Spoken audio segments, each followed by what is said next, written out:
origine, vous aviez ici un accès pour les ouvriers qui voulaient rentrer dans le compartiment réservé à cet effet. Vous aviez une porte et une trappe qui permettaient d'accéder dans ce compartiment avec un escalier derrière pour pouvoir descendre.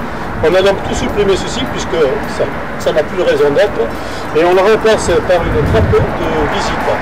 Donc il a fallu au préalable réaliser le cadre qui va recevoir, qui servira plutôt de glisserie pour la porte que l'on a fait réaliser par le lycée de Langevin.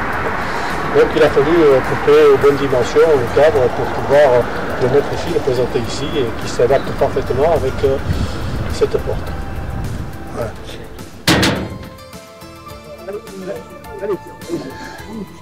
Bon, vous pouvez vous rendre compte que toutes ces jambettes ici sur le pavois du bateau sont détériorées, pourries et percées, donc il faut impérativement les changer. Pour ce faire, nous avions dans une première tentative essayé de les découper au chalumeau, mais comme elles sont recouvertes de peinture et un anti-riz qui avait été utilisé à l'époque, qui était ni plus ni moins que du goudron, vous pouvez voir ici qu'on a évité un accident grave. C'est que le chalumeau s'est bouché, le bar du chalumeau a été bouché par les imperfections et par la peinture ou le goudron, ce qui a provoqué un incendie dans la tuyauterie du chalumeau. Les copains qui utilisaient ce chalumeau ont eu le bon réflexe, parce que ce sont des professionnels, de couper, de plier le tube, parce qu'ils risquaient de se brûler gravement. Donc, pour régler ce problème et éviter tous ces incidents, on a décidé de sabler toutes les soudures de ces jambettes. Voilà, ça vient d'être fait. Donc là, après un sablage que nous vient d'être réalisé, on va pouvoir effectivement découper avec le chalumeau sans danger que nous avons rencontré au départ. Alors, pour pouvoir les remplacer, les faire reconstruire, je me suis confectionné un petit outillage, j'ai rien inventé. Je fais partie d'un outil qui existe déjà dans d'autres circonstances, c'est un peigne. Et avec ce peigne, je vais venir m'appuyer sur la face interne de la jambette, voilà, et ensuite, voilà, elle est exactement la longueur qu'il va me falloir, et je vais avec ces petites parties-là, ces petits index, venir en appui sur la tôle en 4 endroits. J'aurais pu en mettre beaucoup plus, mais c'est pas grave, hein, elle est toute tordue cette tôle, on arriverait. Donc je reviens, après avoir plaqué mon outillage contre la paroi interne de la jambette, je viens ici avec les petits curseurs là, reprendre position sur la tôle en 4 points.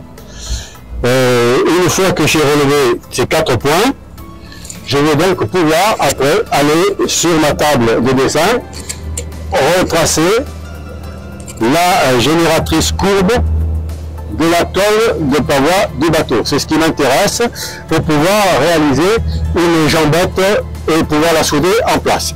Alors j'ai gardé un exemple, si vous voulez, pour vous montrer, que j'ai déjà fait. Voilà ma jambette, ça sera une tôle à découper au chalumeau. On va voir avec le lycée Langevin pour nous faire ça. Et puis, nous devrons nous la plier à 90 degrés. Et vous avez ici l'exemple. Vous ne le voyez pas très bien ici, mais elle vient parfaitement s'adapter ici en lieu et place de cette jambette qu'on aura aussi coupée. Donc après, il nous suffira de souder, soit par point, soit en continu, ça fait beaucoup, mais ça ne nécessite pas que ça soit soudé en continu, pour la bonne et simple raison que ce bateau n'aura plus à travailler, à forcer, donc il ne recevra plus de chocs latéraux, ça suffirait très très certainement d'évider une partie de la jambette et souder sur 100 mm de chaque côté. Voilà pour le relever sur le site. Donc après, on passe à la table à dessin. Bon, je reviens avec mon outillage qui m'a permis de relever les 4 points importants de la tôle de Bordeaux. Et je prends un carton sur lequel j'ai tracé une ligne qui va représenter la face d'appui que j'ai utilisée sur la jambette pour faire mes relevés. Donc je mets tout ceci en position, bien en face. Voilà. Je bloque tout ça avec des contrepoids pour que ça ne bouge pas trop. Voilà. Et ensuite, je viens avec un crayon tout simplement. Donc voilà, donc je reporte les 4 points que j'ai relevés sur le bordé du bateau tout à l'heure avec cet outillage.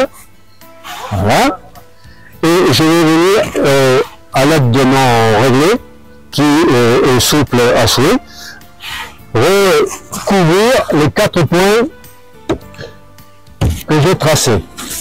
Voilà. Donc j'essaye de déformer mon réglé de façon à ce que je puisse avoir une continuité de ce tracé. Voilà. Un petit contrepoids à l'arrière. Un autre ici peut pas trop aller loin. Voilà. Ensuite, par sécurité, je retrace la génératrice de l'hématole que je viens de relever. Ça c'est pour le cas où il y a une fausse manœuvre que je bouge inopinément et je peux le retrouver tout de suite. L'opération suivante, en bloqueteur, et ensuite on découpe le carton en suivant, en prenant appui sur mon réglé, en évitant bien sûr de le faire se déplacer, mais comme je l'ai calé, il n'y a pas de problème. Donc je continue. Voilà. Voilà, jusqu'au bout. Je suis arrivé au bout. J'ai, si vous voulez, défini ma forme de la jambette. Il ne reste plus qu'à retirer tout ça. Voilà. Je lève mon outil. Là, en principe, je devrais obtenir un découpage. Bon, là, c'est pas suffisamment coupé, mais bon, on va y arriver. Voilà.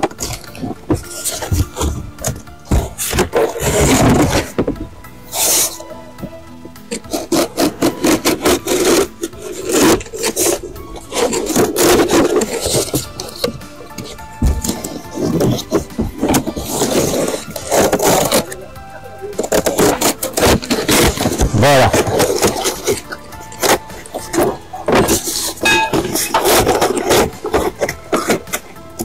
J'aurais découpé un peu mieux que ça.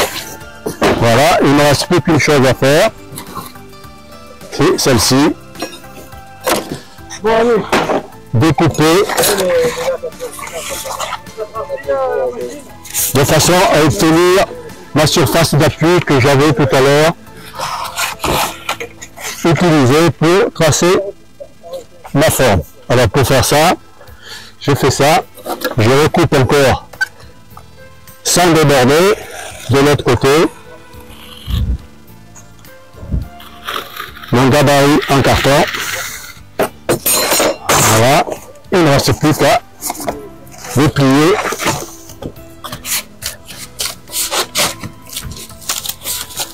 à 90 degrés. Voilà. Et après, je vais présenter ce gabarit sur place pour voir si ça s'adapte. Si ça ne s'adapte pas, j'ai toujours la possibilité de le reprendre. Donc vous voyez ici, il va falloir que je le fasse parce que j'ai des petits bouts de papier qui dépassent. Et j'obtiens ici la forme de mon gabarit. J'en ai un autre tracé, là je vais, je sais plus ce que j'en ai fait, mais je vais vous le faire voir. Voilà, vous avez un autre gabarit qui, après pliage, vient prendre en place sur le pont du bateau ici. Et ici vous avez la tôle débordée qui se passera à ce niveau-là et on va venir souder ici la jambette sur la tôle débordée. Avec tout ce qui est nécessaire pour l'écoulement des jeux, des anguillés, des chanfreins pour pouvoir venir souder correctement tout cet ensemble.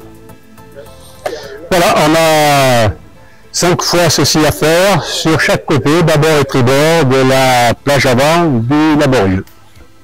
Donc, est-ce que vous avez utilisé le théorème de Pythagore pour tracer? Ah ben ça m'arrive d'utiliser le théorème de Pythagore. Dans la mesure où j'ai effectivement pas les outils qui s'imposeraient pour pouvoir le faire et m'éviter de Pythagore, vous avez ici l'exemple, ce sont les équerres.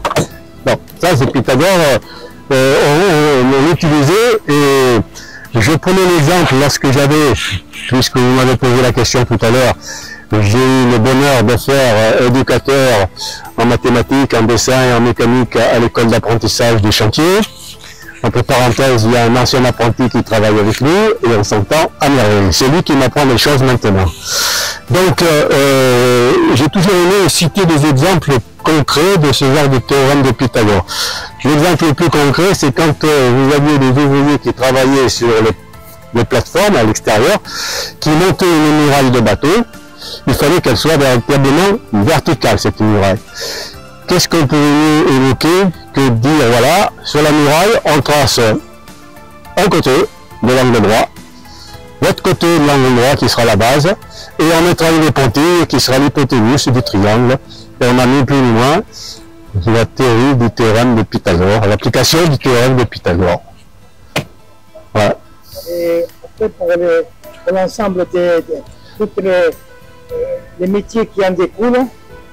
Oui, ben après, maintenant vous avez quand même des appareils qui sont des théodolites, des choses de ce genre-là, qui, là il faudrait voir les copains qui travaillaient sur les plateformes dans les ateliers, qui peuvent vous donner autant de précision que ce qu'on pouvait faire avec Pythagore. Mais bon, c'est certain que vous avez la même chose, par exemple, peut-être pour les tuyauteurs, quand ils mettent des tuyaux en forme, ils sont perpendiculaires à un endroit, on peut l'appliquer, ça aussi, c'est pas compliqué.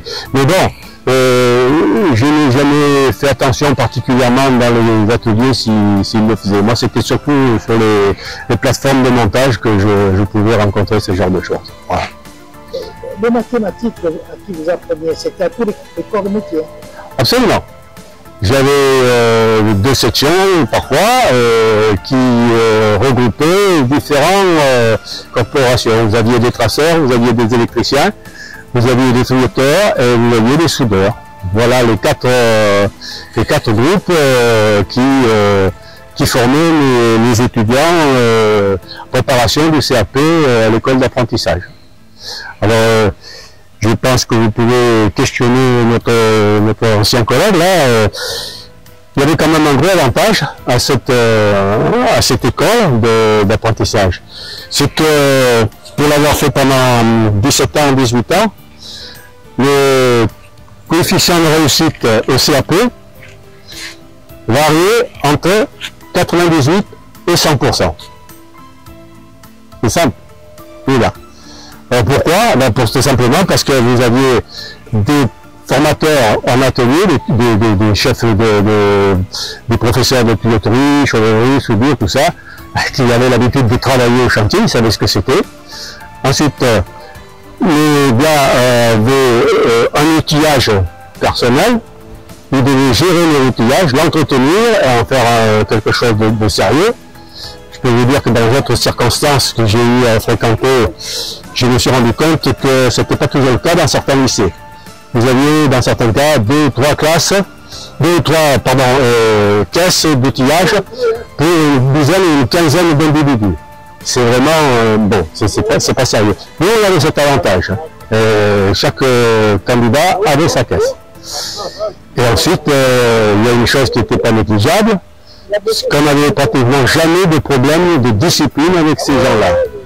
Ils étaient tous sérieux, ils travaillaient, parce qu'ils savaient qu'au bout de 3 ans qu'il fallait l'instruction pour passer le CAP, ils étaient embauchés au chantier. Et ces 3 ans étaient comptabilisés dans la retraite, puisque c'est des qualités maintenant. Là. Oui. Donc ça a été notre force.